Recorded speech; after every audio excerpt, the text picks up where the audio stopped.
In this lesson, we're going to look at some more advanced settings, including some branding and upload default settings. In the new YouTube Studio, if you click on settings, others, and hover over other settings, you'll find all of these options here. So I'm going to start with advanced channel settings, and then we'll work our way through. These are going to be built into YouTube Studio in the future, but for now, you kind of have to go one at a time. If you're using Classic Creator Studio, you'll find these options by going to channel, clicking on channel, and then you'll see these options here: upload defaults, branding, and advanced. Okay, so here is my new channel that I just created. A lot of these settings under advanced are what we just went through. So you have the country, keywords, disabling interest-based ads, that kind of stuff, your subscriber count. You also have an option for showing your channel in channel recommendations. This is what we saw a long time ago back on our channel itself. There's a couple other things though. Associated website. So if you want to add links to your videos via YouTube cards, you're going to need to associate your website, and this is how you do it. Click the Learn More button to find out more information. But for example, if I want to go through and add videoschoolonline.com, or let's say philebner.com, I would plug that in and then click Add.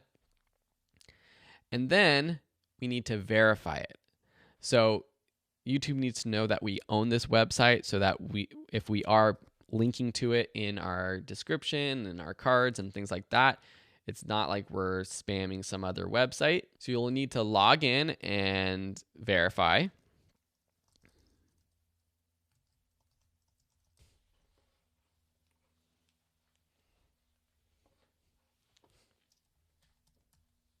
So once you log into your Google account, it's going to take you to this page, Webmaster Central.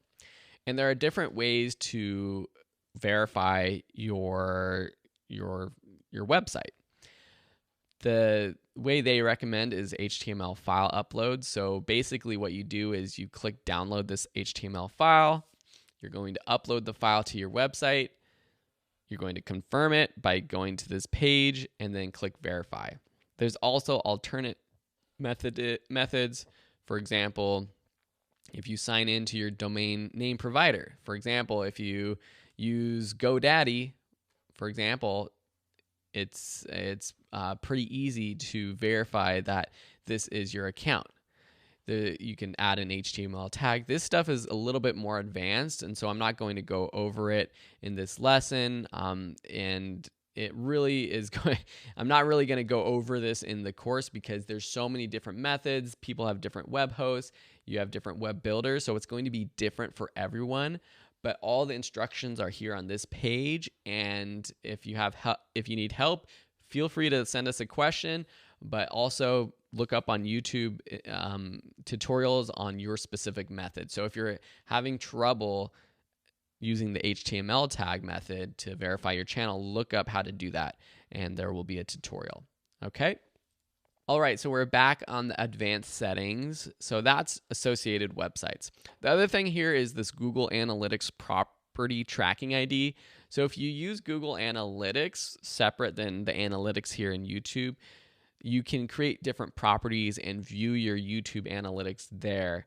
So this is, again, a little bit more advanced, and we're not going to cover this in this class because we recommend just using the analytics right within YouTube that we're going to be covering in a future section. Okay, so those are the advanced settings. Let's go ahead and click Return to YouTube Studio and go to our next option, Channel Branding. Channel branding is cool because it allows you to put a watermark over your videos. So click Add Watermark. It gives you recommendations. You can choose a file. You want to make sure something that is a PNG file or a GIF or GIF that doesn't have a background. So for example, let's go into our branding for Video School Online. Let's go to our logo. Let's find one PNG. You want it to be a square. Let's find my square logo. Where is that? Oh, here we go. I think a white square is probably best. So I'm going to click Open, Save. You just want to use one color and click Save. So now this watermark is going to appear in the bottom right corner of all our videos. Next, we can choose how we want it to appear. So right now, we can have it appear after 5 seconds.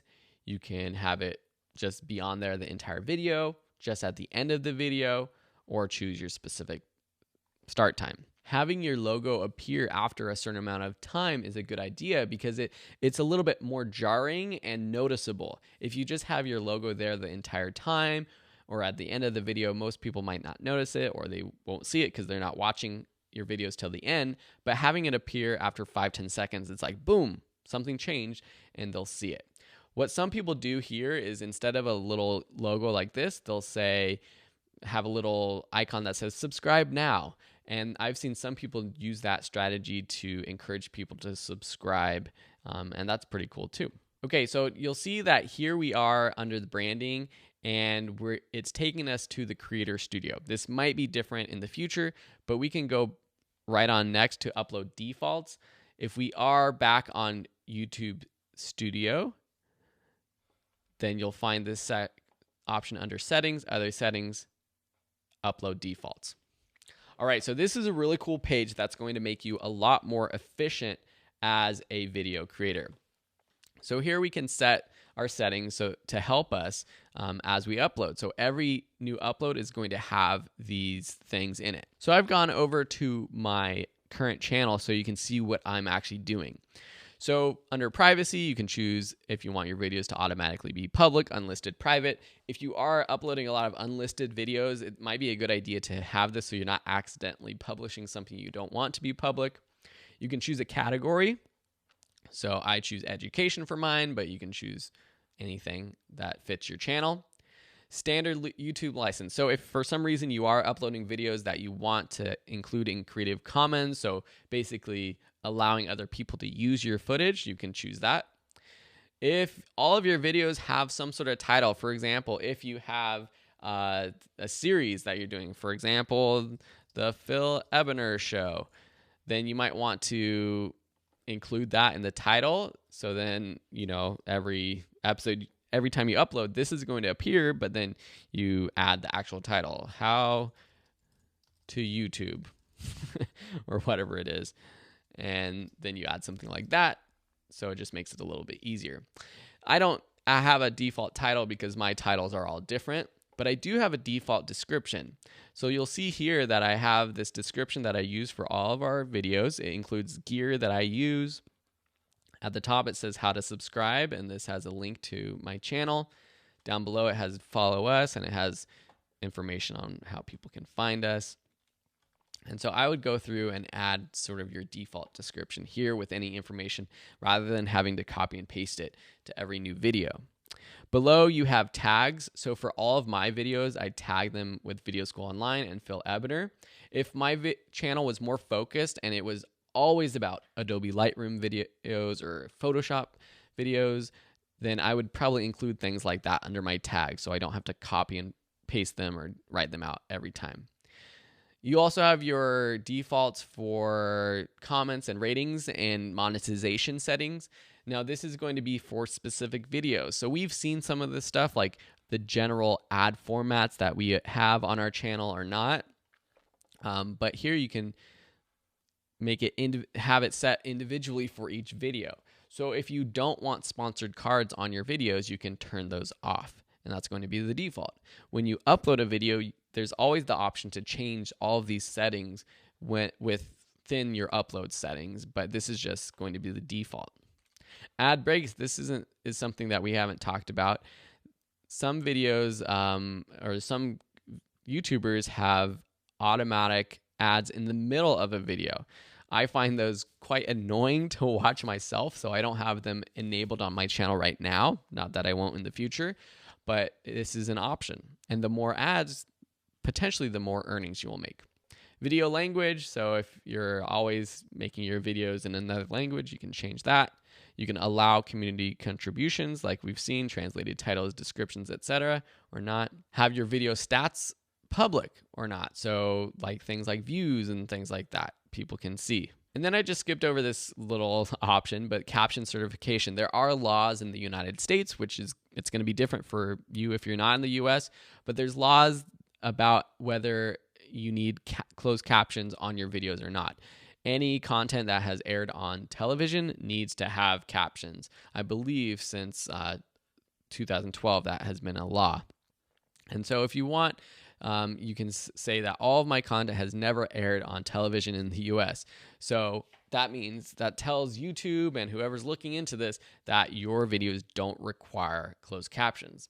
If your videos for some reason have been on TV, then you might need to change that. But for most of us, 99.9% of us, this is going to be the option we want. Okay? And then once you're done with all your defaults, just click Save. So those are a lot of great options to kind of improve your channel and the experience, make you a little bit more efficient and help brand your channel.